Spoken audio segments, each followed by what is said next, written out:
हाँ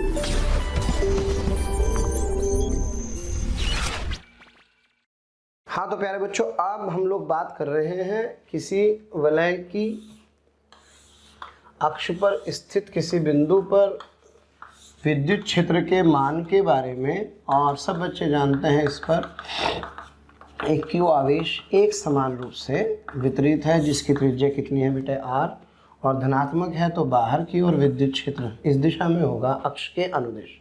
तो प्यारे बच्चों, जो उसका व्यंजक आता है वो आता है K Q X upon R square plus X square की पावर 3/2। क्लियर है प्यारे बच्चों? अब इसका ग्राफ बनाते हैं। हाँ बेटे, इसका जो ग्राफ होगा ई तथा एक्स के लिए प्यारे बच्चों याद रखें, है ना। पहली बात तो साफ साफ समझ में आ रहा है, क्या एक्स को 0 रखने पर ई का मान 0 आ रहा है। तो इसका मतलब सर आप ये कहना चाहते हैं कि एक बिंदु तो ये होगा। ठीक है बेटे। दूसरा प्यारे बच्चों, जैसे जैसे एक्स का मान बढ़ रहा है, जैसे जैसे एक्स का मान, देखो अब मैं आपको बताता हूँ, एक्चुअल में इसको अपने को याद रखना है। कुछ इस तरह का इसका एक ग्राफ आता है, ओके, ई तथा एक्स के मध्य। तो पहले जो ई है प्यारे बच्चों, एक्स के बढ़ने पर प्रारंभ में ई बढ़ता है, फिर इसके बाद ई इस बिंदु पर जाकर के अधिकतम हो जाता है। ओके बेटा, किसी एक्स के एक नियत मान पर ये सिद्ध करेंगे, r/√2 आता है। कितना आता है? r/√2। इस पर इसका मान क्या हो जाता है बेटे? अधिकतम हो जाता है। और फिर इसके बाद, हाँ जी, फिर ये इसके बाद यानी कि x अगर लेस देन r/√2 है तो इस स्थिति x बराबर बेटे r/√2 पर ई का मान प्यारे बच्चों अधिकतम होता है, और x का मान यदि r/√2 से ज़्यादा होता है तो फिर ई का मान घटने लगता है। क्लियर है? अच्छा प्यारे बच्चों, इसके इधर जो बिंदु होगा, इस बिंदु पर विद्युत क्षेत्र की दिशा क्या कुछ इस तरह से होगी। जब इस बिंदु पर विद्युत क्षेत्र की दिशा इस प्रकार इधर की ओर होगी तो इस दिशा का मतलब ये मतलब ऋणात्मक। तो आप देख रहे हैं ग्राफ इस तरह का आ जाएगा। क्लियर है? और ये जो मान है प्यारे बच्चों, ये वाला मान ये होगा x is equals to -r/√2। अच्छा, आप चाहें तो ये भी सिद्ध कर सकते हैं कि ये कितना होता है, लेकिन सिद्ध तो करेंगे बाद में। अगर यहीं पर ये एक ऋणात्मक आवेश दिया जाता वलय को, तो प्यारे बच्चों ऋणात्मक होता तो इस बिंदु P पर विद्युत क्षेत्र की दिशा कहाँ की ओर होती? सर विद्युत क्षेत्र इस बार अंदर की ओर होता। ओके, इस बिंदु पर बेटे विद्युत क्षेत्र इस दिशा में होता, Q आवेश होता, दूरी x होती, त्रिज्या कितनी होती? r। तो ये वक्र प्यारे बच्चों उल्टा हो जाता, यानी कि ऋणात्मक आवेश के लिए प्यारे बच्चों ये वाला वक्र ऐसे आ जाता, ई का किसके साथ? x के साथ। और ये वही तरीका है सीधा सीधा बेटे, इधर इधर मतलब नीचे, अभी पढ़ाया था ना जब ग्राफ बनाए थे हम लोगों ने। इधर मतलब इसके इधर मतलब इधर, इस तरफ का मतलब ऊपर की ओर। तो देखो इसके ऊपर ग्राफ ये आ रहा है, और बेटे जब इसमें मान रखते हैं तो ये भी r/√2 ही आता है, जिस पर इसका मान अधिकतम होता है। अब आपको ये ज्ञात करने की भाई अधिकतम मान r/√2 पर कैसा होता है, तो बेटे सबसे पहले जब अधिकतम की बात आती है, अधिकतम मतलब उच्चिष्ट, उच्चिष्ट मतलब मैक्सिमा, अधिकतम मतलब उच्चिष्ट, और उच्चिष्ट का मतलब क्या है बेटे? मैक्सिमा। और मैक्सिमा का मतलब होता है प्रथम अवकलन का 0 होना, यानी कि dE/dx का मान निकालो और इसको 0 के बराबर कर दो।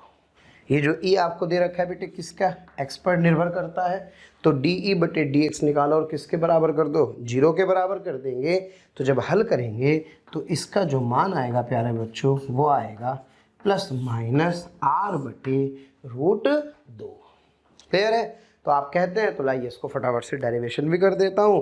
कैसे? इसका मान इस पर अधिकतम होता है तथा इसके अधिकतम मान का मान क्या होता है। यहाँ रख दो r/√2 बेटे उठा करके। जब यहाँ r/√2 रख दोगे तो ई का आपके पास क्या आ जाएगा? अधिकतम मान प्राप्त हो जाएगा। आइए करते हैं प्यारे बच्चों, इस पहले तो ये सिद्ध करते हैं कि इस बिंदु पर अधिकतम होगा। और वैसे भी आप देखेंगे क्या इस वाले बिंदु पर ढाल क्या आ रहा है? 0। ढाल के मायने D E by D x कितना आ रहा है इस बिंदु पर, शून्य आ रहा है।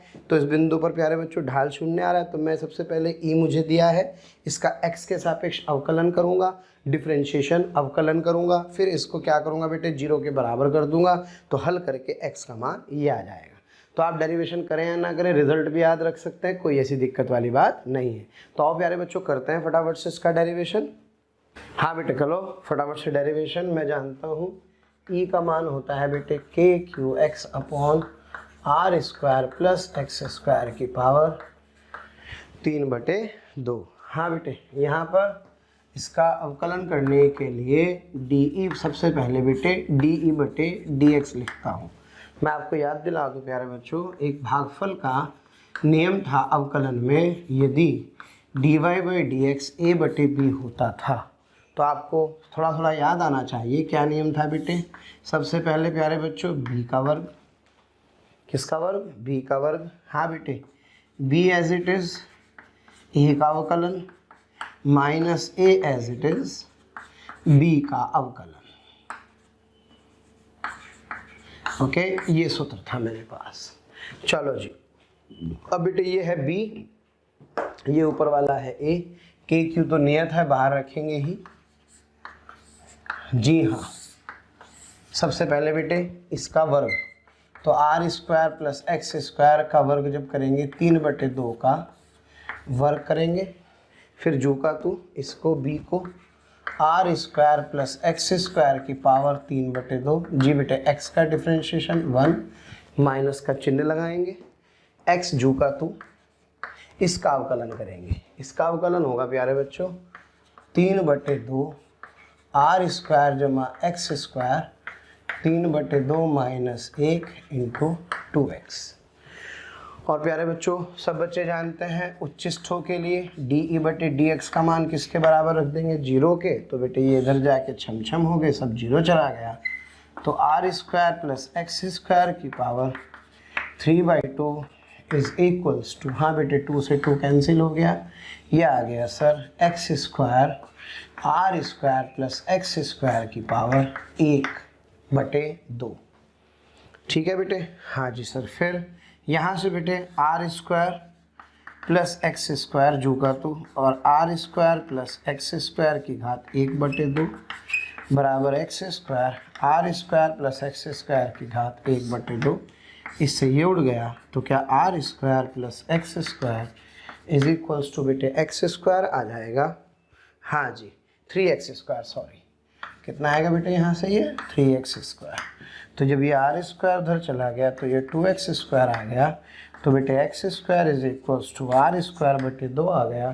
तो यहाँ से जो x की वैल्यू होगी वो आ गई प्लस माइनस r/√2।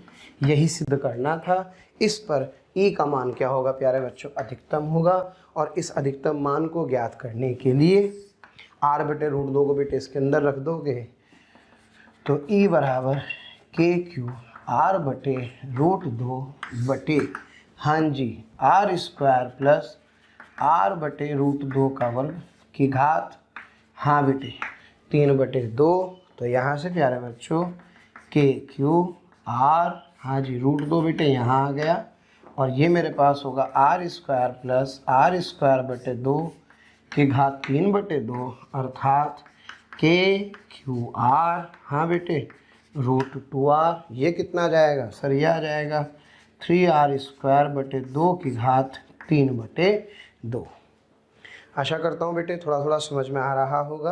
ओके हाँ जी बेटे 3/2 का मतलब समझिए 2√2 होता है, तो इसको लिख सकता हूँ फाइनली के क्यू आर √2। हाँ बेटे 3 की पावर, इसका मतलब 3√3, ये मेरे पास आ जाएगा r की घात 3, और 2√2 बेटे ऊपर चला गया, √2 से √2 कैंसिल हो गए। तो e का जो प्यारे बच्चों अधिकतम मान होगा, ये अधिकतम मान हो जाएगा, हाँ जी 2kqr, r से बेटे इसकी एक पावर भी कैंसिल हो गई, हाँ जी 2kq अपॉन, हाँ जी 3√3r का वर्ग।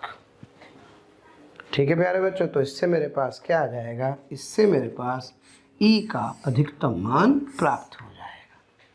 क्लियर है भाई? तो ये थोड़ा सा स्टेप है बेटे, चाहे तो इसको छोड़ भी सकते हैं, रिजल्ट याद होना चाहिए, मेरा ये मानना है। बाकी अगर आप डेरिवेशन करना चाहते हैं तो सिंपल डिफरेंशिएशन कर सकते हैं, डिफरेंशिएशन को 0 के बराबर कर सकते हैं, 0 के बराबर करके x की वैल्यू कैलकुलेट कर सकते हैं। तो जो ग्राफ आप लोग प्यारे बच्चों देखते थे, अब इस वाले ग्राफ का मतलब आपको समझ में आ रहा होगा, ये ई का अधिकतम मान होगा जो कि r/√2 के संगत आएगा। क्लियर है प्यारे बच्चों? आइए बढ़ते हैं आगे और कुछ और सवाल करते हैं। हाँ बेटे, क्वेश्चन देखते हैं। -q आवेश को स्थिर अवस्था से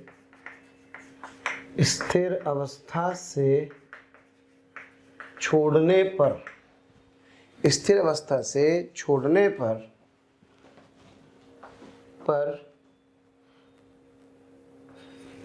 ज्ञात कीजिए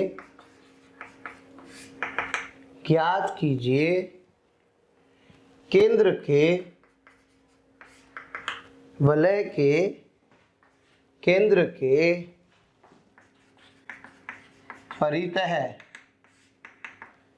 परितः इसका आवर्तकाल। और प्यारे बच्चों एक बात का हमेशा ध्यान रखें, x का मान r के सापेक्ष बहुत ही छोटा है ना, यानी कि आप इसको बहुत ज़्यादा दूर विस्थापित नहीं कर रहे होंगे। तो सबसे पहली बात तो प्यारे बच्चों मुझे इतना समझ में आना चाहिए क्या कि यदि ये विद्युत क्षेत्र है तो इस विद्युत क्षेत्र पर जो बल होता है, सर ने बताया था, वो EQ होता है। धनावेश है तो बल विद्युत क्षेत्र की दिशा में लगता है, परंतु यदि ऋण आवेशित होता है तो विद्युत क्षेत्र के विपरीत दिशा में प्यारे बच्चों बल कार्य करता है।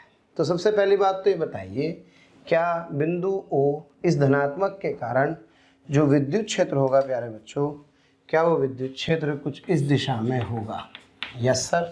अब बताओ बेटे, आवेश कैसा है? ऋणात्मक। तो ऋणात्मक आवेश पर विद्युत क्षेत्र के विपरीत दिशा में बल लगता है, तो क्या इस पर इस दिशा में एक बल कार्य करेगा? हाँ बेटे, जरा बताओ फटाफट, बल का व्यंजक क्या होता है? सर बल का मान होता है QE, और दिशा क्या है बेटे? सर दिशा है इस तरफ, तो ये ऋणात्मक चिन्ह ले लो, ये अपने पास माइनस का चिन्ह आ गया। चलो बेटे, विद्युत क्षेत्र का व्यंजक क्या होता है किसी वलय के कारण? सर किसी वलय की अक्ष के किसी बिंदु पर विद्युत क्षेत्र का मान KQX/r² जमा x² की घात 3/2 होता है। तो बेटे मान रख दो उठा करके Q, हाँ जी, KQX/r² जमा x² की घात 3/2 प्यारे बच्चों। तो F बराबर KQQX/r² प्लस x² की घात 3/2। अब बेटे एक महत्वपूर्ण बात है, ध्यान से सुने। ये सरलावर्ती तब होता जब यहाँ केवल x आता। ये पहले भी हम एक बार कर चुके हैं। तो प्रश्न में क्या दिया है? सर x का मान r के सापेक्ष बहुत छोटा है। वाह जी वाह। अगर बेटे x का मान r के सापेक्ष बहुत छोटा है तो क्या इसको हम नेग्लेक्ट कर सकते हैं? क्या इसको नगण्य मानकर छोड़ सकते हैं? तो अगर, क्योंकि बेटे जुड़ने में ही नगण्य मान सकते हैं, क्योंकि r के सापेक्ष है, इसको नहीं करते, इसको नगण्य मानते हैं। तो जब आप इसको छोड़ देंगे तो क्या इस f का मान आ जाएगा -KQQX/बेटे r3। क्लियर है? और प्यारे बच्चों, हाँ जी, सब बच्चे जानते हैं SHM का बेसिक समीकरण क्या होता है? F है, ये x है और ये ऋणात्मक चिन्ह है, तो F बराबर -KX। हाँ भाई, ये तो क्या है सर? ये एक सरल आवर्त गति है। ठीक है बेटे, सरल आवर्त गति है। तुलना करते हैं किससे? सर इसकी तुलना कर दो F बराबर -K/x से। तो जो बेटे SHM वाला नियतांक है वो इसके पूरे के बराबर है, क्योंकि अगर F बराबर -KX होता है तो सब बच्चे जानते हैं आवर्तकाल कितना होता है?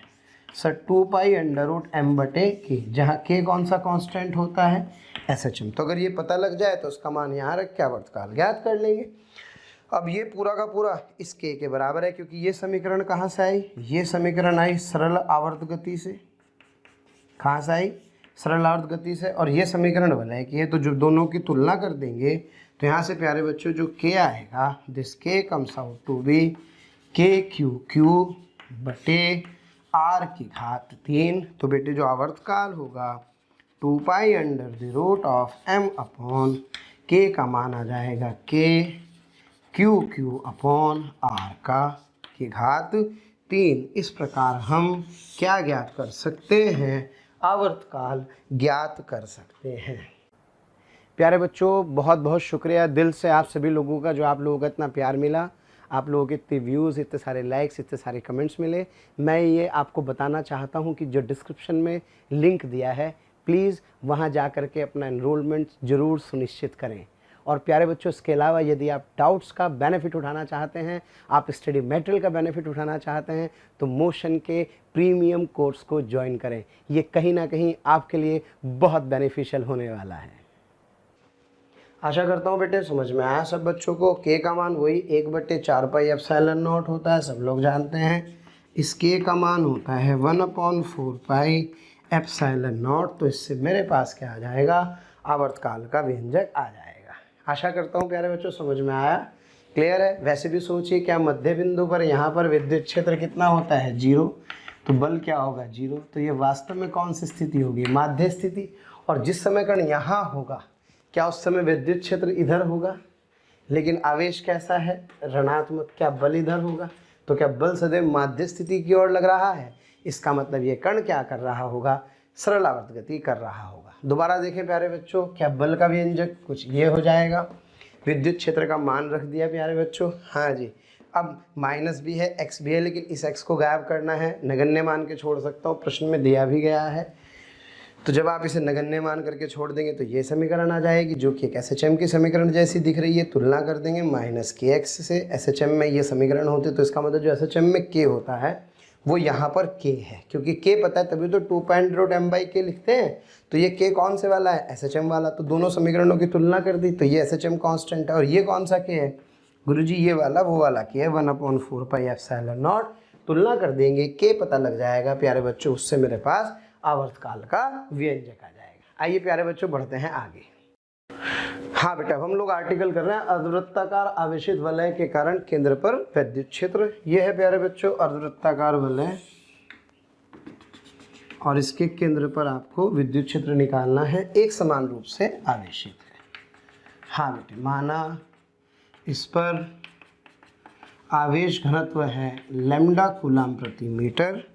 हाँ प्यारे बच्चों, माना इसकी त्रिज्या कितनी है बेटे, r। ये आर्टिकल हमने एक बार, वैसे मैं आपको बता दूं, हमने बल ज्ञात करते हुए भी किया था, तो इसलिए अब रिजल्ट याद रखेंगे बस केवल। अगर ये धनावेशित है तो बेटे ये विद्युत क्षेत्र का मान 2k λ/r होता है। ये है विद्युत क्षेत्र का मान। क्लियर है प्यारे बच्चों। और अगर ये धनावेशित की जगह ऋणावेशित हो जाए, तो ऋणावेशित की स्थिति में प्यारे बच्चों, हाँ जी, जो विद्युत क्षेत्र होगा बेटे वो केंद्र पर होगा, लेकिन ये इस ओर होगा, अर्थात 2k λ/r विद्युत क्षेत्र इस दिशा में होगा। क्लियर है। और प्यारे बच्चों अगर ये 1/4 होता, तो 1/4 धनात्मक की स्थिति में, हाँ बेटे 1/4 धनात्मक की स्थिति में इधर की तरफ k λ/r और इधर की तरफ k λ/r, तो इसका जो परिणामी होगा इन दोनों का वो आ जाएगा √2k λ/r। और प्यारे बच्चों अगर यही कैसा होगा, यही ऋणात्मक होगा, तो इस स्थिति में जो विद्युत क्षेत्र होगा, ये विद्युत क्षेत्र इधर और इधर k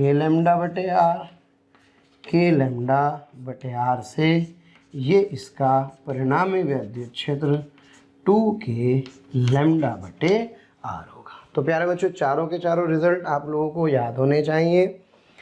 डेरिवेशन मुझे याद है, मैं कूलाम के नियम में करा चुका हूँ। एक बार आपको प्यारे बच्चों हल्का सा आइडिया देता हूँ कैसे इसका डेरिवेशन करते हैं। इसका डेरिवेशन करने के लिए वही एक तरीका है भाई। हाँ क्या, सर थीटा पे गए, एक छोटा सा टुकड़ा लिया, इस पर बेटे dq निकाला, इसके कारण इस दिशा में प्यारे बच्चों एक विद्युत क्षेत्र होगा, ये थीटा होगा, ये डी ई कॉस थीटा, ये डी ई साइन थीटा होगा। इसके और इसका बेटे जब समाकलन कर देंगे तो फाइनली ये रिजल्ट्स मेरे पास आ जाएंगे।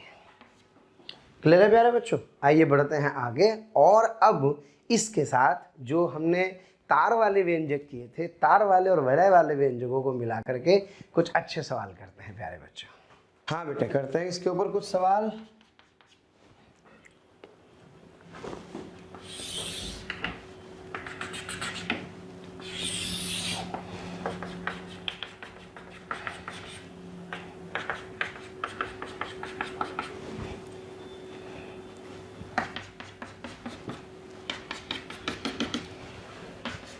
हाँ बेटे, दो अर्धवृत्ताकार वलय, इस पर धनावेश है लैम्डा प्लस लैम्डा कूलम प्रति मीटर और इस पर है माइनस लैम्डा कूलम पर मीटर। और आपसे पूछ रहा है केंद्र पर परिणामी विद्युत क्षेत्र ज्ञात कीजिए जबकि इसकी त्रिज्या कितनी है प्यारे बच्चों?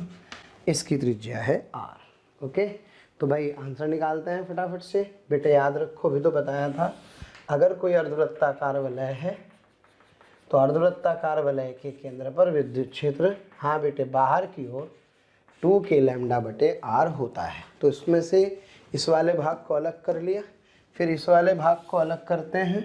ये क्या है प्यारे बच्चों? ये ऋणात्मक है। ऋणात्मक के लिए अंदर की ओर होता है ना?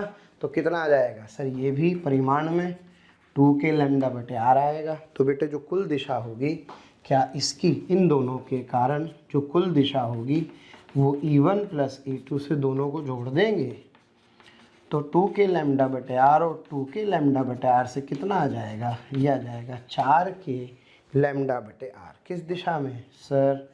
ऋणात्मक y दिशा में। अच्छा प्यारे बच्चों, इसमें एक सवाल और बढ़िया सा बना सकते हैं आप। क्या? अगर मान लीजिए इसके 4 टुकड़े कर दूँ। कितने टुकड़े कर दूँ? 4। 4 टुकड़ों में, हाँ भाई, ये वाला है प्लस लैम्डा, ये वाला है माइनस लैम्डा, ठीक है बेटे, ये 1, ये 2, ये वाला मान लीजिए है प्लस 2 लैम्डा, और ये वाला क्या कर दो बेटे? सर इसको कर दो माइनस 2 लैम्डा। ये सेंटर है, केंद्र है, और माना त्रिज्या कितनी है बेटे? r। तो आपसे पूछ रहा है क्या कि बिंदु O पर परिणामी विद्युत क्षेत्र ज्ञात कीजिए। बिंदु O पर परिणामी विद्युत क्षेत्र का मान ज्ञात कीजिए। क्लियर है?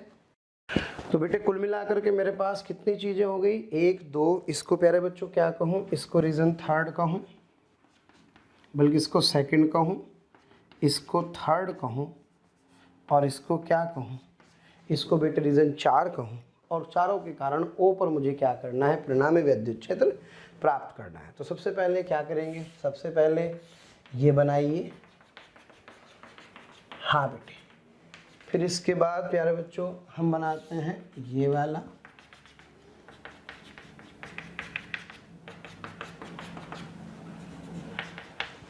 फिर इसके बाद बनाते हैं भाई ये वाला,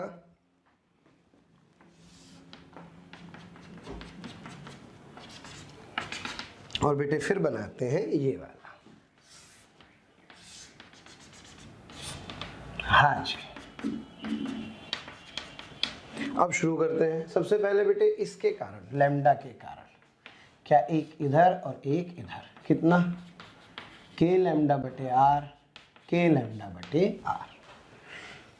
प्यारे बच्चों इसके कारण, सर इसके कारण इधर और इधर होगा 2k लैम्डा बटे r, 2k लैम्डा बटे r। हाँ बेटे, ऋणात्मक मतलब अंदर की ओर, 2k लैम्डा बटे r, 2k लैम्डा बटे r, है ना? क्योंकि यहाँ लैम्डा की जगह 2 लैम्डा आ रहा है इसलिए। फिर इस जगह पर प्यारे बच्चों, सर यहाँ माइनस लैम्डा है, अंदर की तरफ k लैम्डा बटे r और k लैम्डा बटे r। अब बेटे सबको एक बिंदु पर ले जाओ। तो जब मैं सबको एक बिंदु पर ले जाऊंगा तो मुझे परिणामी विद्युत क्षेत्र लिखने में आसानी होगी। इसके कारण सर k लैम्डा बटे r, k लैम्डा बटे r। किसके कारण? सबसे पहले फर्स्ट के कारण। हाँ बेटे, फिर इसके लिए सर इधर की तरफ 2k लैम्डा बटे r और इधर की तरफ भी 2k लैम्डा बटे r। फिर बेटे इसके कारण, हाँ जी, इसके कारण इधर की तरफ 2k लैम्डा बटे r और नीचे की ओर भी 2k लैम्डा बटे r। अब बचा ये, तो ये और आ गया, हाँ बेटे, k लैम्डा बटे r और नीचे की तरफ k लैम्डा बटे r। बस बेटे हो गया। अब तो left left right, left right cancel, up down cancel, जो बचेगा नेट लिख लो। तो जरा बताओ, क्या ये 2k लैम्डा ये सब छम्मा छम्मा हो गए? क्योंकि अगर आप ऐसे देखेंगे तो ये कितना आएगा, 3k लैम्डा बाई r आ जाएगा और ये भी 3k लैम्डा बाई r आ जाएगा। और बेटे ये कितना हुआ, 2 4 है ना, 5 और 6, तो इधर की तरफ आएगा 6k लैम्डा बाई r। तो ये प्यारे बच्चों परिणामी विद्युत क्षेत्र आ जाएगा किस दिशा में, नीचे की ओर, इस ओर परिणामी विद्युत क्षेत्र का मान होगा 6k लैम्डा बटे r।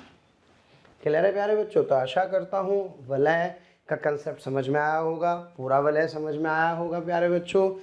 एक समान रूप से आवेशित है, केंद्र पर विद्युत क्षेत्र 0 होता है, एक्सिस पर विद्युत क्षेत्र, उसका ग्राफ, उसका अधिकतम मान, ठीक है। फिर अर्धवृत्ताकार वलय, अर्धवृत्ताकार में धनात्मक, ऋणात्मक, और फिर प्यारे बच्चों एक क्वार्टर यानी कि 1/4 वलय, चौथाई में धनात्मक और ऋणात्मक, और फिर उनके संयोग। क्लियर है प्यारे बच्चों? आइए बढ़ते हैं आगे। हाँ बेटे, ये वाला क्वेश्चन मेरा एक फेवरेट क्वेश्चन है, आइए जरा देखें क्या सवाल है। प्यारे बच्चों ये एक अर्धवृत्ताकार वलय है जिस पर लैम्डा कूलम प्रति मीटर आवेश घनत्व है, ठीक है बेटे। और इसके साथ 2 तार यहाँ पर मैंने जोड़ दिए हैं अर्ध अनंत लंबाई के।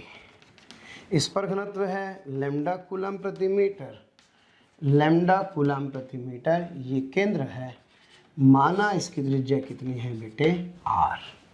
क्लियर है? तो मुझसे पूछ रहा है कि बिंदु P पर परिणामी विद्युत क्षेत्र ज्ञात कीजिए। तो प्यारे बच्चों सबसे पहले मैं आपको एक बात बता दूं, आपको ध्यान होना चाहिए, किसी अर्ध अनंत लंबाई के तार के कारण d लंबवत दूरी पर जो विद्युत क्षेत्र था, हाँ बेटे, इस डॉटेड लाइन के विपरीत k लैम्डा बाई r इधर आता था और k लैम्डा बाई r इधर आता था। ये विद्युत क्षेत्र आता था बेटे किसके कारण, इस अर्ध अनंत लंबाई के तार के कारण ये आता था, k लैम्डा बाई r इधर, k लैम्डा बाई r इधर। ये बेटे इसका जो परिणामी था, फिर परिणामी इधर आता था। आप इसके लिए ध्यान करें, जो मैंने वायर वाला आर्टिकल पढ़ाया था पीछे, उस तार वाले आर्टिकल को ध्यान से देखेंगे और ये बताया भी था कि जहाँ डॉटेड होती है उसके लिए प्रति समानांतर रहता है। ये चेक करने का तरीका है। अच्छा, और अभी भी हमने क्या सीखा, हमने सीखा सर कि किसी अर्धवृत्ताकार धनात्मक वलय के कारण केंद्र पर विद्युत क्षेत्र इधर की ओर कितना होता है, 2k लैम्डा बटे r होता है। अब बेटे सबसे पहले बात करते हैं वलय के कारण। तो वलय के कारण आ जाएगा 2k लैम्डा बटे r। किसके कारण सर? ये आ जाएगा अर्धवृत्ताकार वलय के कारण। अब बेटे ये एक तार है, इस तार के कारण एक इधर की तरफ k लैम्डा बटे r है ना, और एक इधर की तरफ k लैम्डा बटे r। ध्यान से देखो बेटे, ये जो तार आपको दिखाई दे रहा है, इस तार के लिए जैसे ये तारा दिखाई दे रहा था, तो एक इधर और एक इधर था, यहाँ d की जगह क्या है, दूरी r है। अब जरा इसके कारण बताओ, इस वाली तार के कारण, क्या इस तार के कारण भी एक k लैम्डा बटे r ऊपर होगा तथा इधर की ओर k लैम्डा बटे r होगा। ये कौन से वाला है प्यारे बच्चों, ई लंबवत वाला। ये कौन सा है, ई समानांतर वाला। तो जब बिंदु P पर परिणामी विद्युत क्षेत्र देखेंगे, तो बिंदु P पर जो परिणामी विद्युत क्षेत्र होगा प्यारे बच्चों, क्या वो 2k लैम्डा बटे r? Yes sir. हाँ बेटे, ये k लैम्डा, ये k लैम्डा छम्मा छम्मा हो गए, ये दोनों भी छम्मा छम्मा हो गए। तो क्या 2k लैम्डा बटे r से परिणामी विद्युत क्षेत्र क्या आ गया है, इस केस में 0 आ गया है। आशा करता हूँ समझ में आ रहा होगा। आइए प्यारे बच्चों बढ़ते हैं आगे। आइए प्यारे बच्चों नया आर्टिकल करते हैं। एक समान रूप से आवेशित शक्ति के कारण विद्युत क्षेत्र electric field due to uniformly charged disc. Okay, हाँ बेटा ध्यान दो। ये भाई एक शक्ति है,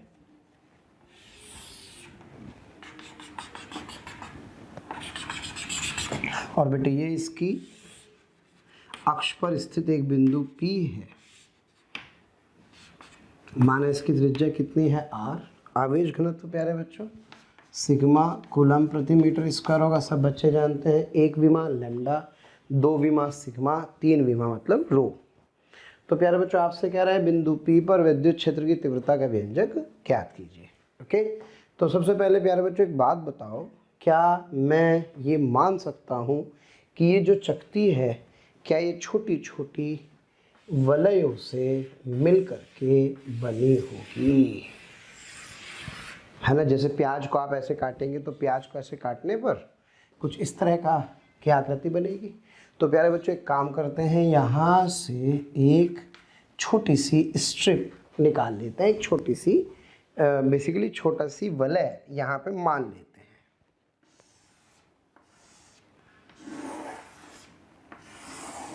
ये रही प्यारे बच्चों,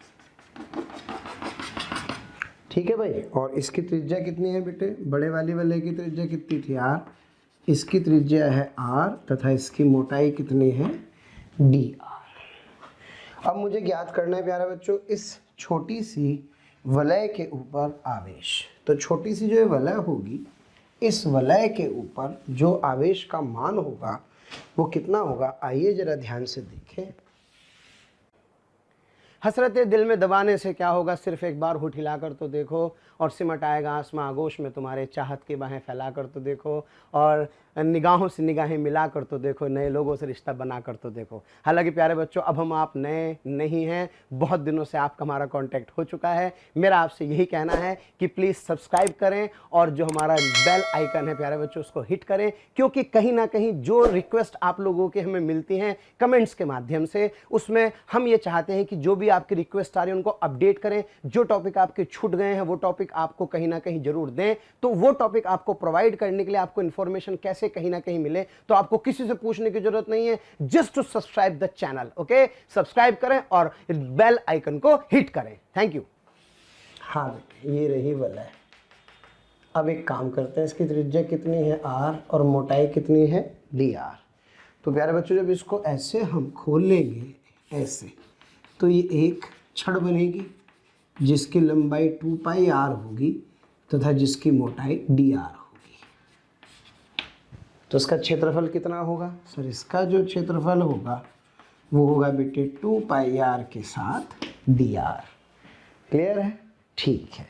अच्छा आवेश घनत्व कितना दिया है सर, आवेश घनत्व है सिग्मा कूलम प्रति वर्ग मीटर। तो बेटे मैं जानता हूँ जो आवेश होगा वो होगा सिग्मा के साथ dA, सिग्मा के साथ dA। हाँ बेटे यानी कि सिग्मा 2 पाई r dr इस शक्ति पर आवेश आ जाएगा। ऐसे बहुत सारे सवाल हमने किए हैं। याद करो जब हम लोग जड़त्वाघूर्ण के सवाल करते थे तो वहाँ पे द्रव्यमान निकालते थे अल्पांश का, यहाँ अल्पांश पर आवेश ज्ञात कर रहे हैं। dq आ गया प्यारे बच्चों। अब देखो इस dq के कारण जो विद्युत क्षेत्र होगा अक्ष के अनुदिश होगा प्यारे बच्चों, और वो dE होगा, और इस dE का जो मान होगा ये होगा sir k dq x upon, बेटे छोटा वाला वलय है तो छोटी त्रिज्या r square plus x square की पावर 3/2। प्यारे बच्चों याद दिला दूँ आपको, किसी r त्रिज्या के वलय से x दूरी पर स्थित किसी बिंदु पर विद्युत क्षेत्र का मान k, हाँ बेटे qx बटे r स्क्वायर जमा x स्क्वायर की पावर 3/2 होता था। तो यहाँ पर आवेश कितना है, इस पर q है, इस पर कितना है dq। तो ये जो dq आवेश है प्यारे बच्चों, इस dq आवेश के कारण इसकी अक्ष के किसी बिंदु पर विद्युत क्षेत्र तीव्रता प्राप्त हो गई है। अब बेटे कुछ नहीं करना, कुल निकालने के लिए क्या करना है समाकलन। तो परिणामी विद्युत क्षेत्र के लिए प्यारे बच्चों k dq x upon r square जमा x स्क्वायर की घात 3/2। क्लियर है? अच्छा बेटे, इसमें मान रख दीजिए उठा करके। हाँ जी, के तो बाहर आ गए बेटे। ये आ जाएगा sir sigma 2πr dr into X upon R square जमा एक्स स्क्वायर की पावर 3/2। क्लियर है? हाँ जी। फिर जी हाँ बेटे, ई बराबर के बाहर बेटे, यहाँ से सिग्मा भी बाहर बेटे, 2π बाहर है ना, एक्स भी नियत है, बिंदु फिक्स है, एक्स भी बाहर। यहाँ बचेगा प्यारे बच्चों मेरे पास आर डी आर बटे, हाँ जी, आर स्क्वायर जमा एक्स स्क्वायर की घात 3/2। और डी आर है तो बेटे सब जानते हैं, अगर इसका मान 0 से लेकर के r तक इसका समाकलन कर दूंगा तो मेरे पास परिणामी विद्युत क्षेत्र आ जाएगा, क्योंकि सीमा किसकी है? सीमा है यहाँ पर प्यारे बच्चों डी आर की। अब भाई ये सवाल किसका है? समाकलन का है। तो चाहे तो सीधे सीधे रिजल्ट भी लिख सकते हैं या चाहे तो समाकलन को हल भी कर सकते हैं। बहुत आसान है, प्रतिस्थापन द्वारा समाकलन करते हैं। ये स्टेप आप याद भी रख लेंगे तो भी काम आएगा प्यारे बच्चों। आर स्क्वायर जमा एक्स स्क्वायर को प्यारे बच्चों टी स्क्वायर मान लीजिए। तो यहाँ से जब इसका अवकलन करेंगे तो 2r dr बटे dt, एक्स का क्या हो जाएगा बेटे 0, टी स्क्वायर का 2t, तो यहाँ से r dr का मान बेटे t dt के बराबर आ जाएगा। दूसरा सीमा देखिए, ये क्या है सर? ये है r बराबर 0। इस समीकरण में जब r को बेटे 0 रखेंगे तो t बराबर x आएगा, और जब r को कैपिटल R रखेंगे तो बेटे ये मेरे पास आ जाएगा, हाँ जी, कैपिटल R रखने पर t की वैल्यू आ जाएगी बेटे, t की वैल्यू आ जाएगी r square plus X square का वर्गमूल। तो ये तरीका है अवकलन करने का भी, आप देखने कितना आसान होने वाला है। इसकी बहुत सिंपल सी ट्रांसफॉर्मेशन हो जाएगी, जिससे इसका समाकलन प्यारे बच्चों बहुत आसान होगा। हमें तो बेसिकली तो रिज़ल्ट से मतलब है भाई, बाकी ठीक है बेटे। समाकलन भी कर रहे हैं। फिजिक्स तो कहाँ ख़त्म हो गई थी सर? फिजिक्स तो यहाँ ख़त्म हो गई थी कि हमने इस शक्ति को छोटे छोटे वलयों में माना, एक वलय के कारण अक्ष पर विद्युत क्षेत्र निकाला, और फिर सारे वलयों के कारण विद्युत क्षेत्र को क्या कर दिया? जोड़ दिया। जोड़ने का मतलब समाकलन कर दिया। क्लियर है? अब बेटे इसका मान उठा करके प्यारे बच्चों यहाँ रखेंगे। हाँ जी, जब इसका मान उठा करके यहाँ रखा जाएगा तो जो विद्युत क्षेत्र होगा, इस विद्युत क्षेत्र में इसका प्रतिस्थापित करो। जब इसको प्रतिस्थापित करेंगे आर स्क्वायर एक्स स्क्वायर को टी स्क्वायर के बराबर रखेंगे और आर डी आर को बेटे टी डी टी रख देंगे, तो जो विद्युत क्षेत्र होगा इसका मान आ जाएगा के सिग्मा 2π एक्स, हाँ बेटे, टी डी टी बटे टी की घात 3। और कहाँ से कहाँ तक सर? ये क्योंकि टी की सीमा है तो x से लेकर के √r² प्लस एक्स स्क्वायर तक। अब बेटे इससे इसकी पावर कट गई, ऊपर जाके माइनस आ गया, तो यहाँ पर जो कुल विद्युत क्षेत्र होगा ये आ जाएगा सर के सिग्मा 2π, हाँ बेटे, x, और ये आ गया मेरे पास t की घात -2 dt। कहाँ से कहाँ तक? x से लेकर के √x² प्लस एक्स स्क्वायर तक।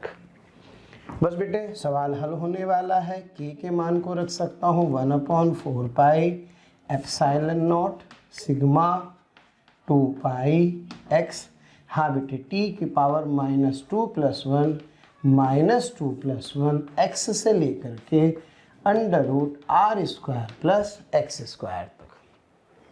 हाँ बेटे ये छमछम हो गए। ई की वैल्यू आ गई सिग्मा अपॉन, हाँ बेटे, 2ε0 x, और ये आ जाएगा प्यारे बच्चों -1/t x से लेकर के √x² प्लस r²। तो ई का मान सिग्मा बटे 2ε0 x के साथ, बेटे सीमा माइनस है तो उसको उल्टा कर दो, तो यहाँ आ जाएगा 1/x minus r² plus x का स्क्वायर। गणितीय पद है, सीधे सीधे, कोई बड़ा दिमाग लगाने की आवश्यकता नहीं। बस मैंने इसकी सीमा चेंज कर दी है क्योंकि माइनस साइन लगाने पर ये उल्टा हो जाता है। x को बेटे अंदर ले गए तो सिग्मा बटे 2 एप्सिलॉन नॉट, हाँ बेटे x बटे x माइनस x बटे under root R square plus X square, यानी कि ई का मान आ गया सिग्मा बटे 2 epsilon not 1 minus X upon under the root of R square plus X square. प्यारे बच्चों यही होगा इसके विद्युत क्षेत्र का व्यंजक। क्लियर है? तो विद्युत क्षेत्र का व्यंजक आ जाएगा बेटे। ठीक हो गई बात? एक बार फिर समझते हैं। सबसे पहले इस चक्ति को छोटे छोटे वलयों में तोड़ते हैं। ये एक छोटा सा वलय है। इस छोटे से वलय पर प्यारे बच्चों आवेश निकालते हैं, सिग्मा 2 पाई आर डी आर। प्यारे बच्चों इस पर आवेश आ जाता है, इसके कारण छोटा सा एक विद्युत क्षेत्र लिखते हैं। फिर इस विद्युत क्षेत्र का समाकलन कर देते हैं। समाकलन में थोड़ा सा आसान करने के लिए प्यारे बच्चों मान लेते हैं कि R square plus X square किसके बराबर है? टी के बराबर है। जब इसको यहाँ रखेंगे तो बहुत साधारण स्वरूप बन जाएगा। ये साधारण स्वरूप जब समाकलन करेंगे तो ये रिजल्ट आ जाएगा।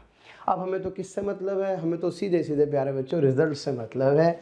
कैसे इस रिजल्ट को हमें क्या करना है? अप्लाई करना है, ये हमें समझना होगा। सीधे सीधे x का मान रखिए और विद्युत क्षेत्र का मान क्या कर दीजिए प्यारे बच्चों? ज्ञात कर दीजिए। तो हाँ प्यारे बच्चों, विद्युत क्षेत्र का मान किसी चक्ति के कारण एक समान रूप से आवेशित चक्ति के कारण किसी बिंदु P पर जो कि x दूरी पर है, त्रिज्या कितनी है बेटे? r के कारण अक्ष के अनुदिश विद्युत क्षेत्र का मान, हाँ प्यारे बच्चों सर इस विद्युत क्षेत्र का मान आ जाएगा सिग्मा बटे 2 एप्सिलॉन नॉट 1 माइनस x बटे आर स्क्वायर जमा एक्स स्क्वायर। इसमें हम लोग चर्चा करते हैं एक विशेष स्थिति की, है ना? क्या है विशेष स्थिति?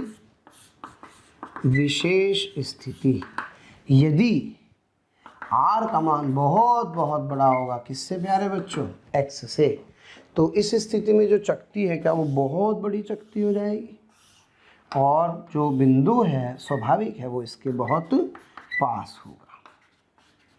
तो ऐसी स्थिति में जरा बताइए क्या चक्ति छोटी दिखाई देगी या बड़ी दिखाई देगी? सर बहुत बड़ी दिखाई देगी, यानी कि ये अनंत आकार की एक चादर की तरह व्यवहार करेगी। किसकी तरह बेटे? अनंत आकार की चादर की तरह, यानी कि बहुत बड़ी हो गई। तो आप इसे प्यारे बच्चों इस तरह से चित्र में बना सकते हैं। ये बन जाएगी। ठीक है, तो जरा रखो बेटे फटाफट से। r बहुत बड़ा है किससे? x से। तो इस वाले सूत्र को ध्यान से देखो। तो क्या E का जो मान होगा क्या सिग्मा बटे 2 epsilon not 1 minus X upon, हाँ बेटे क्या R square plus X square. जब r का मान अनंत हो जाएगा, हाँ जी r का मान क्या हो गया? अनंत। तो बेटे अनंत में कुछ भी जोड़ो क्या आता है? सर अनंत ही आता है। और समथिंग बटे अनंत शून्य होता है। क्लियर है? तो यहाँ से जो E होगा बेटे वो सिग्मा बटे 2 एप्सिलॉन नॉट 1 माइनस, हाँ बेटे x बटे अनंत शून्य। तो E का मान सिग्मा बटे 2 एप्सिलॉन नॉट आ जाता है। तो बेटे किसी अनंत लंबाई की अनंत आकार की चक्ति के कारण विद्युत क्षेत्र का मान सिग्मा बटे 2 एप्सिलॉन नॉट होता है। तो बिंदु P पर जो विद्युत क्षेत्र होगा इसका मान सिग्मा बटे 2 एप्सिलॉन नॉट होगा। अगर बेटे बिंदु इस ओर है तो इधर की ओर होगा, लेकिन इसका मान कितना होगा? सिग्मा बटे 2 एप्सिलॉन नॉट। और कमाल की बात है यह दूरी पर निर्भर नहीं करती है। यह दूरी पर निर्भर नहीं करते हैं। और कोई विद्युत क्षेत्र अगर दूरी पर निर्भर नहीं करता प्यारे बच्चों तो उसे हम कहते हैं एक समान विद्युत क्षेत्र। क्या कहते हैं? एक समान विद्युत क्षेत्र कहा जाता है। ओके बेटा, that is called as simply uniform electric field.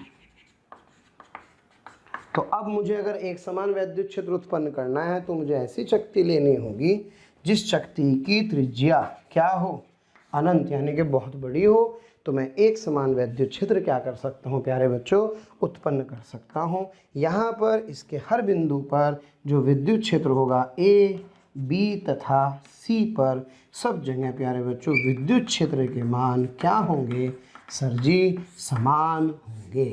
Okay, अब हम करेंगे कुछ सवाल जिसके अंदर हम लोग चर्चा करेंगे एक समान वैद्युत क्षेत्र में आवेशित कण का पथ, है ना। तो बहुत अच्छे अच्छे सवाल बनेंगे प्यारे बच्चों प्रक्षेप्य पथ के, तो विद्युत क्षेत्र के साथ प्रक्षेप्य पथ के अब हम कुछ बढ़िया बढ़िया सवाल करने वाले हैं। क्लियर है, आइए बढ़ते हैं आगे। हाँ तो प्यारे बच्चों अब तक हमने सीखा कि जो चकती है अगर उसका आकार बहुत बड़ा हो यानी कि अनंत आकार की चकती है तो प्यारे बच्चों वह एक समान वैद्युत क्षेत्र क्या करती है, उत्पन्न करती है, और इस एक समान वैद्युत क्षेत्र का मान सिग्मा बटे 2 एप्सिलॉन नॉट होता है। क्लियर है प्यारे बच्चों, जो दूरी पर निर्भर नहीं करता। अब मैं कह रहा हूं कि इस एक समान वैद्युत क्षेत्र में आवेशित कण की गति पे हम लोग क्या करेंगे, चर्चा करेंगे। तो इससे पहले मैं थोड़ा सा आप लोगों को प्यारे बच्चों आपको वीडियो अगर पसंद आ रहे हैं तो प्लीज़ लाइक करें, शेयर करें और साथ ही साथ उन ज़रूरतमंद बच्चों को इसके बारे में ज़रूर इन्फॉर्मेशन दें जिनको इसकी कहीं ना कहीं आवश्यकता है। मैं जानता हूं आपका दिल बहुत अच्छा है, आप भी दूसरों के बारे में शायद उतना ही सोचते हैं जितना ये मोशन की टीम सोच रही होगी। तो प्यारे बच्चों इसलिए इन लेक्चर्स के जो भी लिंक्स हैं वो अपने फ्रेंड्स के साथ ज़रूर शेयर करें। विश्वास कीजिए जितने ज़्यादा लोग जुड़ेंगे उतना ज़्यादा आप लोगों का प्यार, स्नेह, लाइक और कमेंट्स के माध्यम से हमें प्राप्त होगा, जिससे मोशन की टीम मोटिवेटेड होगी और हम लोग दिन रात बहुत ऊर्जा के साथ प्यारे बच्चों आपके साथ काम करेंगे। जो 11th का एक पोर्शन है प्यारे बच्चों जिसमें हमें याद है एक विमा में गति पढ़ते थे, प्रक्षेप्य पढ़ते थे, उस पर थोड़ी सी चर्चा करना चाहता हूँ। क्या कि यदि कोई कण स्थिर अवस्था से चलता है तो वह सदैव प्यारे बच्चों जिस दिशा में बल लगता है उस दिशा में गति करता है। पहली महत्वपूर्ण बात, अगर कण स्थिर है यानी कि इसका वेग कितना है 0, तो जो इस पर बल लगेगा बल की दिशा में ही कण वेग प्राप्त करता है। दूसरी चीज प्यारे बच्चों, यदि कण किसी दिशा में गतिमान है और बल भी उसी दिशा में लग रहा है तो यह सदैव सरल रेखीय पथ पर गति करता है। क्लियर है। तीसरी चीज प्यारे बच्चों, यदि u का मान यानी कि वेग का मान और बल की दिशा विपरीत है तो कण जाता तो वेग की दिशा में ही है, परंतु इस स्थिति में इसकी जो प्यारे बच्चों चाल होती है वो घटने लगती है। जबकि पहली स्थिति में u और f जब एक दिशा में होता है तो जाता सरल रेखा में है, जाएगा वेग की दिशा में, लेकिन इसकी चाल प्यारे बच्चों बढ़ने लगती है। और तीसरी महत्वपूर्ण बिंदु, यदि किसी कण के वेग तथा बल के मध्य का कोण 90 डिग्री हो, कितने डिग्री हो बेटे 90 डिग्री, तो कण की चाल तो अपरिवर्तित रहती है, चाल क्या रहती है अपरिवर्तित, परंतु कण क्या करता है वृत्तीय पथ पर गति करता है। और कैसे पता लगता है, अब वृत्त है तो क्या वृत्त का कोई केंद्र होगा, बिल्कुल, तो जिधर बल होता है उधर केंद्र आ जाता है। तो यदि बल हमेशा प्यारे बच्चों वेग की दिशा के लंबवत है तो कण कैसे पथ पर गति करता है, कण सदैव वृत्तीय पथ पर क्या करता है गति करता है, और केंद्र यहाँ होगा। क्योंकि आपको ये भी तो पता होना चाहिए भाई ऐसे जा रहा है ये ऐसे जा रहा है, तो ये इस बात पे निर्भर करता है कि इसका बल किधर लग रहा है, जिधर बल लगेगा वो सदैव केंद्र की ओर एक्ट करता है। अब इसमें प्यारे बच्चों एक और महत्वपूर्ण केस, यदि मैं आपसे कहूँ कि भाई किसी कण के वेग की दिशा तो बेटे ये है और बल की दिशा इस बार ये है, इनके बीच लगने वाले थीटा कोण का मान है प्यारे बच्चों 90 डिग्री से कम। तो इस स्थिति में क्या करते हैं, एफ के घटक करते हैं। एक बल का वह घटक जो वेग के समानांतर होगा, एक बल का वह घटक जो वेग के लंबवत होगा। प्यारे बच्चों इसको दो भागों में तोड़िए, ये u समानांतर दिशा है प्यारे बच्चों, ये किस में परिवर्तित करता है, ये चाल में परिवर्तन को बताता है। जबकि प्यारे बच्चों ये जो f लंबवत है ये किस में परिवर्तन को बताता है, ये दिशा में परिवर्तन को बताता है। अब जो दिशा वाला है इससे कुछ ऐसी फील आएगी भाई ये केंद्र की तरफ लगता है, तो कण इस तरह से एक पथ पर गति करता है और इस स्थिति में प्यारे बच्चों इसकी जो चाल है वो बढ़ती रहती है। तो बढ़ती हुई चाल से इस प्रकार के ट्रेजेक्ट्री पर गति कर रहा है और ये होता है प्यारे बच्चों, इसे हम कहते हैं थीटा लेस देन 90 पर प्यारे बच्चों ये जो पथ होता है ये पथ एक्चुअल में एक परवलयाकार पथ होता है। अब इसमें एक बहुत बढ़िया सा केस और देखते हैं प्यारे बच्चों, यदि वेग की दिशा तथा बल की दिशा के बीच का कोण 90 डिग्री से ज़्यादा हो तो इस स्थिति में क्या होगा बेटे, फिर बल के दो घटक करेंगे। एक बल का ये घटक होगा जो प्रति समानांतर होगा, जो चाल को प्यारे बच्चों घटाएगा, चाल को घटाएगा, और ये जो लंबवत घटक होगा ये वही दिशा को परिवर्तित करेगा। तो कण जाए तो इधर कैसे पथ पर, प्रक्षेप्य पथ पर, परंतु कैसी चाल से प्यारे बच्चों, घटती हुई चाल से।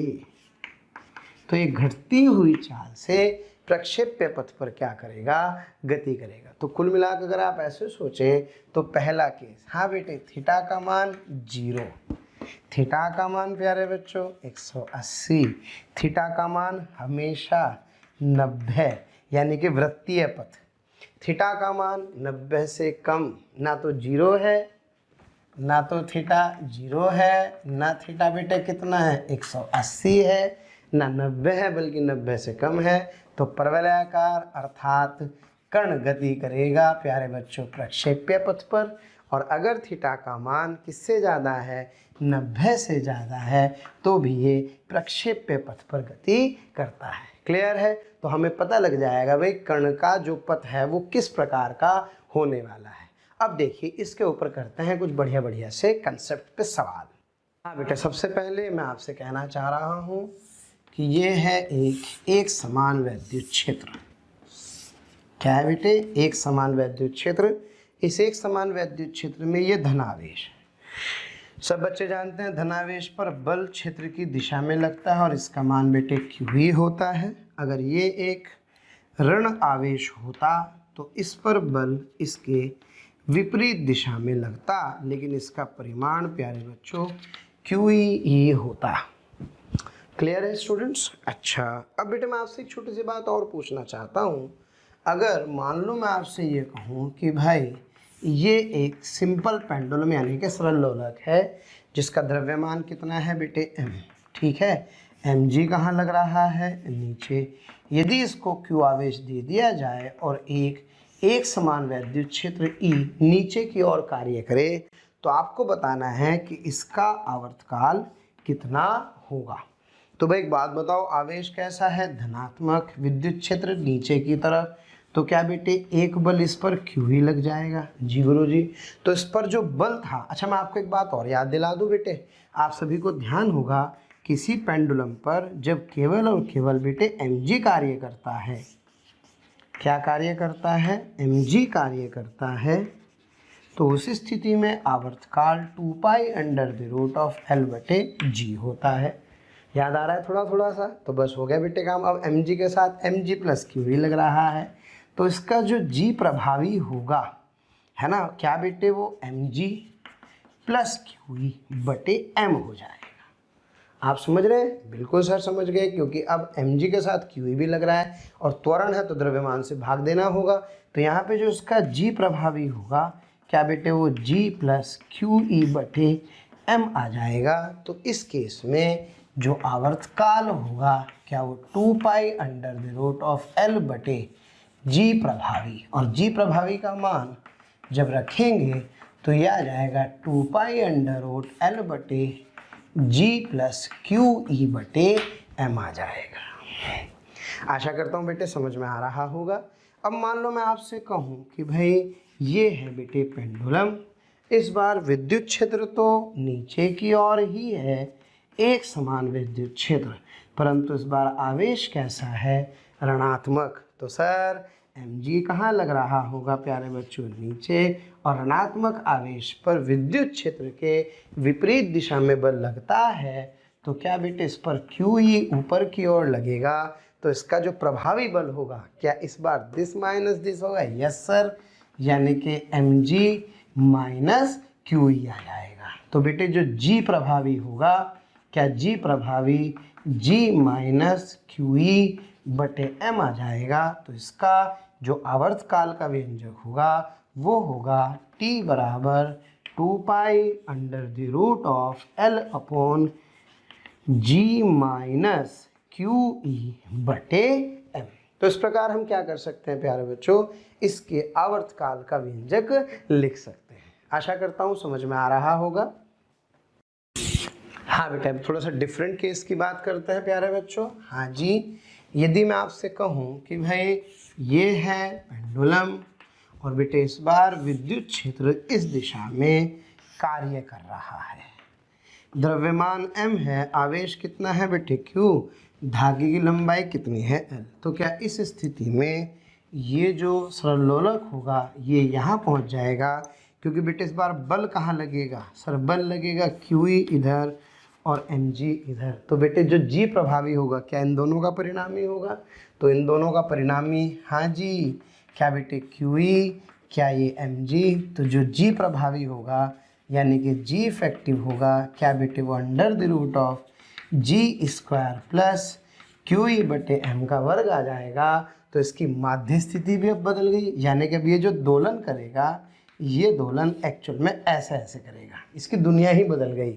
तो इसका जो आवर्तकाल होगा क्या वो 2 pi under the root of l बटे अंडर द रूट क्या g स्क्वायर प्लस क्या बेटे QE बटे m का वर्ग आ जाएगा। तो इस तरह से मैं क्या कर सकता हूँ, इस पेंडुलम के लिए, इस सरल लोलक के लिए आवर्तकाल के व्यंजक के बारे में बात कर सकता हूँ। आशा करता हूँ बेटे समझ में आ रहा होगा। तो g यानी कि इस QE के कारण अब मैं g प्रभावी लिख रहा हूँ, और g प्रभावी लिखने से भाई तो सब जानते हैं ना, दोनों देखो लंबवत है, तो इसका स्क्वायर उसका वर्ग आ जाएगा, g प्रभावी आ जाएगा। g प्रभावी से बेटे इस केस में मेरे पास आवर्तकाल आ जाएगा। अब इसके बाद इसमें आपको मैं याद दिलाना चाहता हूँ प्यारे बच्चों, आप लोगों ने पढ़ा है ऊर्ध्वाधर वृत्त में गति, है ना, पढ़ा है ना ऊर्ध्वाधर वृत्त में गति। ऊर्ध्वाधर वृत्त में गति पढ़ने के लिए आपको ध्यान है, जब किसी कण को ऊर्ध्वाधर वृत्त में गति कराते हैं तो इसके न्यूनतम बिंदु पर चाल कितनी होती है 5g, और इसके उच्चतम बिंदु पर कितनी चाल होती है बेटे under the root of gr। लेकिन ये केवल तब होता है जब केवल और केवल mg कार्य कर रहा हो। अब जरा सोचो, इस वृत्तीय गति में मजा आएगा क्या, एक कण जिसका द्रव्यमान m, आवेश कितना है धनात्मक, और प्यारे बच्चों इस पर इस दिशा में एक समान वैद्युत क्षेत्र भी कार्य कर रहा होगा। तो ये एक समान वैद्युत क्षेत्र कार्य करने से सब बच्चे जानते हैं ये जो mg होगा क्या mg के साथ बेटे एक QE आ जाएगा, और इसकी हर स्थिति पर ऐसा ही होगा, उच्चतम बिंदु पर भी mg के साथ QE ही आ जाएगा। तो बेटे जो g प्रभावी है, g प्रभावी, क्या g प्रभावी का मान इस स्थिति में g प्लस QE बटे m आ जाएगा। तो न्यूनतम बिंदु पर जो चाल थी यहाँ g प्रभावी लिख लो बेटे, यहाँ भी g प्रभावी लिख लो, तो मेरा काम हो गया क्या, g प्रभावी से अब न्यूनतम बिंदु पर जो चाल का व्यंजक होगा इस स्थिति में जबकि विद्युत क्षेत्र इस दिशा में कार्य कर रहा होगा, जो व्यंजक होगा क्या वो होगा अंडर द रूट ऑफ 5, हाँ बेटे 5 के साथ, हाँ जी g प्लस QE बटे m इंटू r, और उच्चतम बिंदु पर जो वेग होगा क्या वो भी अंडर द रूट ऑफ, हाँ बेटे g plus QE by m into r होगा। आशा करता हूँ थोड़ा थोड़ा प्यारे बच्चों समझ में आ रहा होगा। और अगर इसमें आपने विद्युत क्षेत्र की दिशा क्या कर दी, बदल दी, यानी कि इस वृत्तीय गति में, हाँ बेटे आपने विद्युत क्षेत्र की दिशा ऊपर कर दी, आवेश क्या रखा धनात्मक, तो क्या QE ऊपर लगेगा, क्या बेटे QE ऊपर लगेगा, mg कहाँ लगेगा सर नीचे लगेगा। तो क्या इस बार जो g प्रभावी होगा क्या वो g माइनस QE बटे m हो जाएगा। तो जो न्यूनतम बिंदु पर चाल का व्यंजक होगा यहाँ पर और यहाँ पर, इस स्थिति में क्या under the root of 5 g minus क्या क्यू ई बटे एम हो जाएगा, और उच्चतम बिंदु पर under the root of g minus q e by m into r हो जाएगा।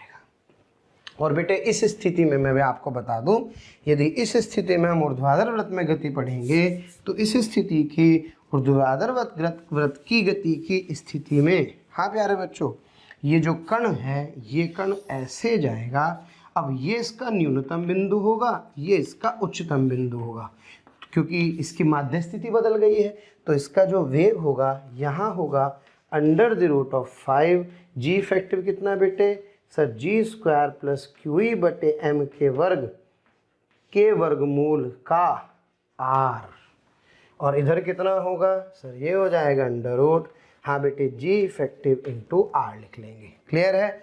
और मुझे अगर प्यारे बच्चों ये थीटा ज्ञात करना है तो सब बच्चे जानते हैं ये थीटा होगा, तो बेटे ये थीटा होगा, तो टेन थीटा का मान याद करो भाई सर, टेन थीटा था क्यू ई यानी कि sir F E upon W, यानी कि क्यू ई अपॉन डब्ल्यू से मेरे पास टेन थीटा का मान आ जाएगा।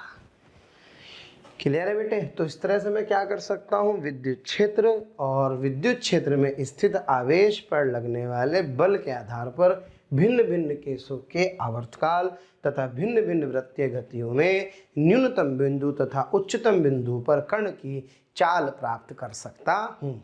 क्लियर है प्यारे बच्चों, बढ़ते हैं आगे।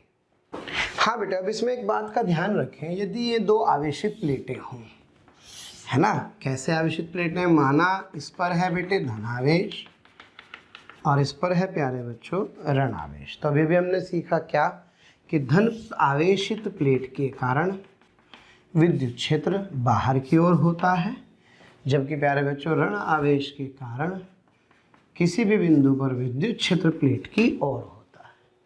अब एक बात बताओ, जब इस पे धन है इस पे ऋण है तो इसके कारण विद्युत क्षेत्र बेटे प्लस से चल के माइनस पर ख़त्म होगा, है ना, क्योंकि सोचो जब प्लस है तो बाहर की ओर, माइनस है तो विद्युत क्षेत्र अंदर की ओर, तो विद्युत क्षेत्र की दिशा आ गई प्यारे बच्चों।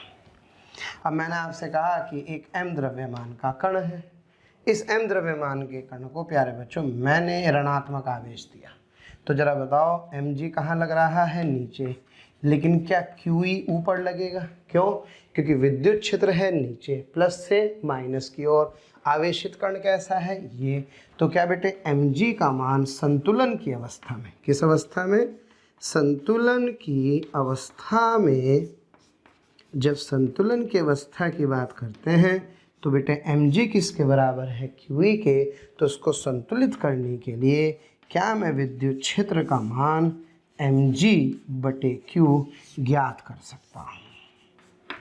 क्लियर है प्यारे बच्चों। तो इस तरह से अगर मुझे दो प्लेटों के बीच में किसी आवेश, किसी बिंदु आवेश को स्थिर करना हो तो उसको ऋणात्मक आवेश दे दूंगा तो ऐसा हो जाएगा। और एक और तरीके से समझ सकते हैं प्यारे बच्चों, माना इस वाली प्लेट पर धन है, इस वाली प्लेट पर ऋण है, विद्युत क्षेत्र सदैव धन से बाहर की ओर, ऋण के अंदर की ओर, तो क्या बेटे ये विद्युत क्षेत्र की दिशा होगी। तो ज़रा सोचो, अगर एक m द्रव्यमान है जिस पर mg कहाँ लग रहा है, नीचे, तो प्लस q आवेश हो तो क्या QE ऊपर लगेगा, है ना बेटे, प्लस आवेश पर विद्युत क्षेत्र की दिशा में बल लगता है। धीरे धीरे प्रैक्टिस करेंगे और अच्छे से समझ में आने लगेगा। तो प्यारे बच्चों यहाँ से mg फिर किसके बराबर हो जाएगा, QE के, तो संतुलन की अवस्था में मैं विद्युत क्षेत्र का मान ज्ञात कर सकता हूँ, E का मान प्यारे बच्चों mg बटे q आ जाएगा। क्लियर है, आशा करता हूँ समझ में आ रहा होगा। अब प्यारे बच्चों हम लोग इसके बाद पढ़ेंगे कुछ क्वेश्चंस थोड़े से एक समान विद्युत क्षेत्र के और पढ़ेंगे, जिसमें प्रक्षेप्य पथ वगैरह पे चर्चा करेंगे, स्प्रिंग ब्लॉक सिस्टम पे हम लोग चर्चा करेंगे, फिर इसके बाद हम चर्चा करेंगे स्थिर वैद्युत ऊर्जा के ऊपर। Thank you very much. प्यारे बच्चों, अगर आपको लेक्चर पसंद आ रहे हैं और मैं आपसे कहता हूं कि आपको लग रहा है कि ये टॉपिक भी सर से ही पढ़ना है और आप उसके लिए कोई आपकी क्यूरी है या कोई भी आपके किसी भी तरह का प्रॉब्लम है, तो आप इस टोल फ्री नंबर पर संपर्क कर सकते हैं। टोल फ्री नंबर है 180021217999, 1800 2121 799 1821 21 799 1800 21 21 799।